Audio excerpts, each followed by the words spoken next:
Hello. Ooh, okay, Apple, relax. Okay. Hello, I hope everyone is having an amazing day. If you've never been to my channel before, my name is Apple and I post videos every Thursday. If you've been here before, it is so good to see you again. Today I am doing an advice video on moving in with your partner.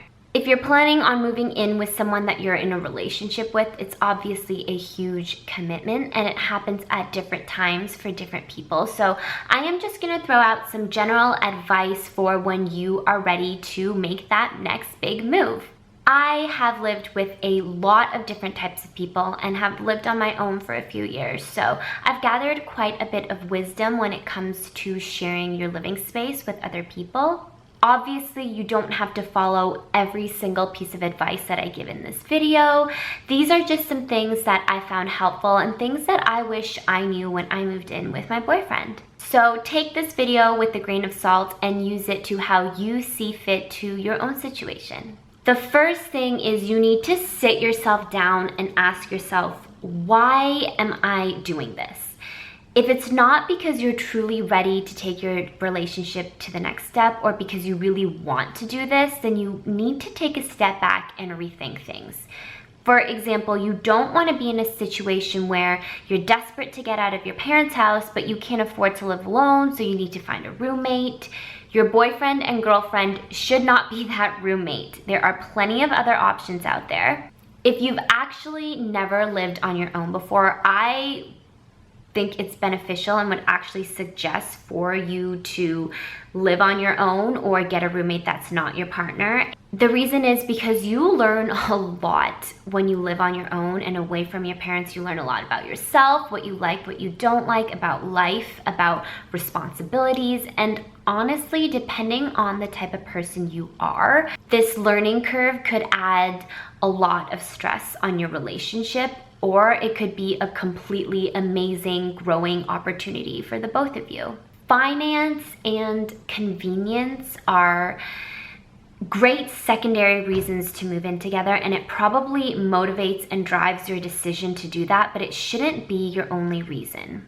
So if you truly want to move in with your partner, my biggest piece of advice is communicate. I am guilty of not communicating as effectively as I could. I'm working on it. But the biggest thing with regards to moving in with someone, not just with your significant other, but with other people as well, is to communicate your expectations. Everyone has expectations. I'm not telling you to have zero expectations, and I'm not telling you to have ridiculously high expectations either.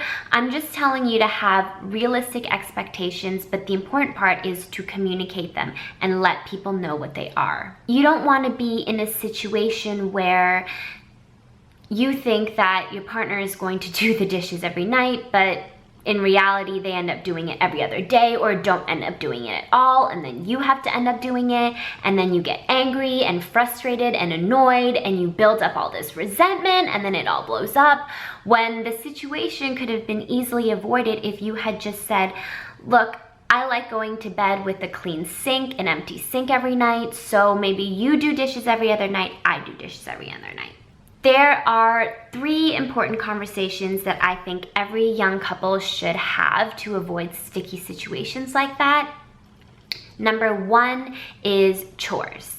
Who does what and when? You can either talk about this or make an actual chores list. My experience with living with different roommates was that I learned that my biggest point of frustration was roommates not doing their fair share chores. And I didn't want to bring that into my living situation with my boyfriend, so we decided to make a chores list, and it has worked out really well for us.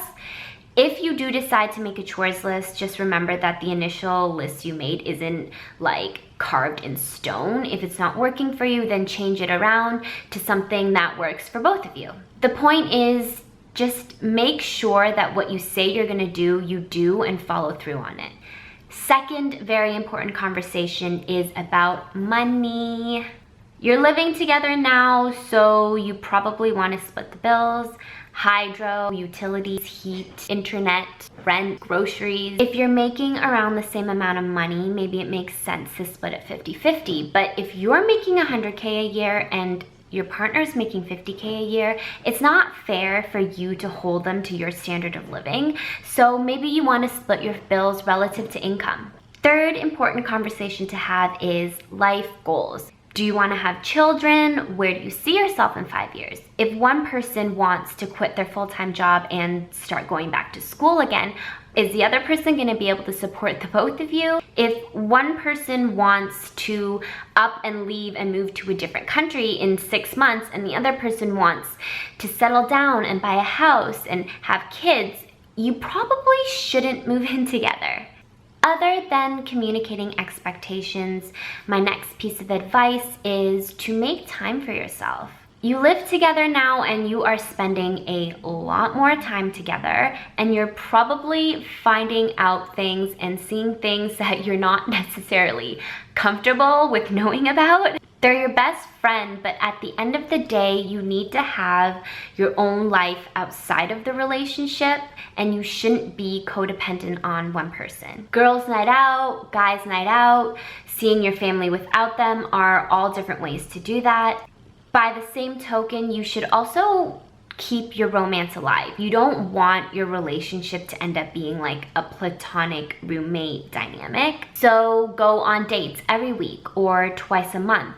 The point is just to get out of the house and spend time together. My last piece of advice is just to let the little things go and not keep score of every little thing that they do, because one, it's petty and annoying and tiring, and two, you don't want them to do that for you, so don't do it to them. There will be times when your partner forgets to do something or doesn't have time to do it and you have to do it for them, but there will also be times when they pick up on your slack, and that's just how it works. You guys are a team now and you do things for them without expecting anything in return. Oh, and my real last piece of advice is just to have fun.